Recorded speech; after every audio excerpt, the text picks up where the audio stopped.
Africa comes to Washington. Banners fly outside the State Department as the US Capitol prepares to host an unprecedented gathering of the continent's leaders. Obama administration officials, from National Security Advisor Susan Rice to Trade Representative Michael Froman, have been appearing across the city in recent days to talk up how the summit will break the mold. Not just its scale, but also the format.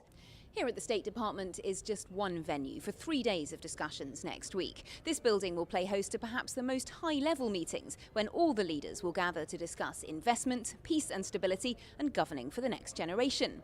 But there'll also be sidebar events on civil society, women's rights and healthcare, as well as a business forum and a big dinner on the White House lawn.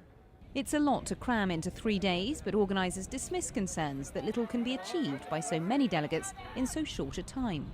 They will have an opportunity to meet with President Obama on Tuesday the 5th at the Business Forum, and President Obama intends to spend the entire day in the 3 sessions of the Leaders Summit here in the State Department on the 6th of August. So it is not a photo op. This is serious business. But without these 3, the leaders of Sierra Leone, Guinea and Liberia, the issue of the Ebola outbreak in West Africa may not get as high a priority as some would like, despite insistence from the US that it is acting. I spoke to all 3 presidents yesterday and the day before to commend them for their leadership, but also to find out if there was more that we could do to assist them. Meanwhile, as South Africa's ambassador to the US points out, any productive outcomes from the summit will depend on everyone finding a way to blend very different working styles. The Americans often err on the side of efficiency and lose a lot in thoroughness.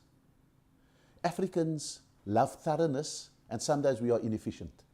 There must be a perfect middle. Africa boasts 6 of the world's 10 fastest growing economies, already eyed up by China and Europe, who've held their own similar Africa conferences already. But the US insists this gathering isn't a hurried attempt to catch up. One has to acknowledge that the U.S. is late to the game of summitry. Could there be more engagement? Most certainly. And I think this is a positive step.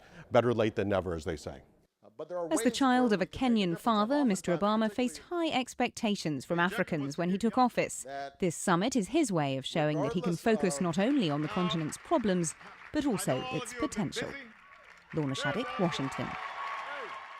You deserve to know more. ENCA.com.